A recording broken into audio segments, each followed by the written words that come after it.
మళ్ళీ యుద్ధ వాతావరణం, మళ్ళీ అమెరికా ఇజ్రాయిల్ వర్సెస్ ఇరాన్ ఘర్షణ వాతావరణం.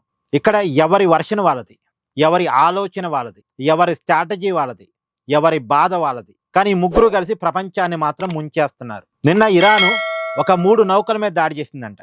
మరి ఎందుకు దాడి చేసింది, కారణాలు ఏంటి అన్నది ఎవరికి తెలియదు, కరెక్ట్గా తెలియదు. ఆ నౌకల మీద దాడి చేసినందుకు ప్రతిగా ఇవాళ అమెరికా ఇరాన్ మీద దాడి. ఇరాన్ మీద ఇలా అమెరికా బాంబుల వర్షం కురిపిస్తూ ఉంది. గతంలో యుద్ధం జరిగినప్పుడు ఏ పరిస్థితి అయితే ఉందో ఇప్పుడు అదే రకమైన పరిస్థితి. పర్టికులర్గా హార్మోజ్ జలసంధి పరిసర ప్రాంతాల్లో ఇరాన్ మీద చాలా పెద్ద ఎత్తున దాడి చేస్తుంది అమెరికా.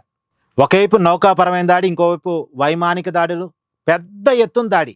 పర్టికులర్గా ఇరాన్ ఇస్లామిక్ గార్డ్స్ టార్గెట్గా అమెరికా దాడులు చేస్తుంది. ఇది ఇటు పక్కన నడుస్తున్న ఇంకో పక్కన ఇజ్రాయిల్ వాళ్ళు లెబనాన్ మీద దాడి స్టార్ట్ చేశారు.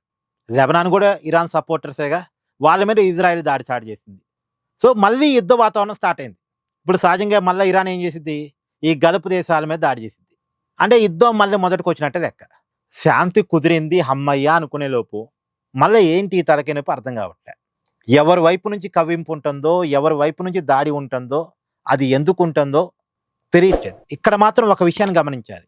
ఇక్కడ ఎవరికి యుద్ధాన్ని ఆపాలనేటువంటి ఆకాంక్ష ఉన్నట్టుగా కనపట్లే. ఏదో ఒక రూపాన్ని మళ్ళీ రెచ్చగొట్టుకుంటున్నారు, ఏదో ఒక రూపాన్ని దాడి చేసుకుంటూనే ఉన్నారు. ట్రంప్ రెచ్చగొడతాడు, ఇరాన్ వాళ్ళు రెచ్చిపోతారు, లేదు ఇరాన్ వాళ్ళు రెచ్చగొడతారు, ట్రంప్ రెచ్చిపోతాడు.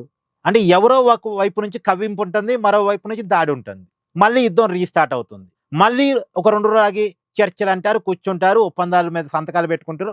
మళ్ళీ ఒక 2 రోజులు అయితే మళ్ళీ యుద్ధం. దీనికి ముగింపు ఎక్కడ అనేది అర్థం కావట్లేదు. Thank you. Please do like, share and subscribe this channel.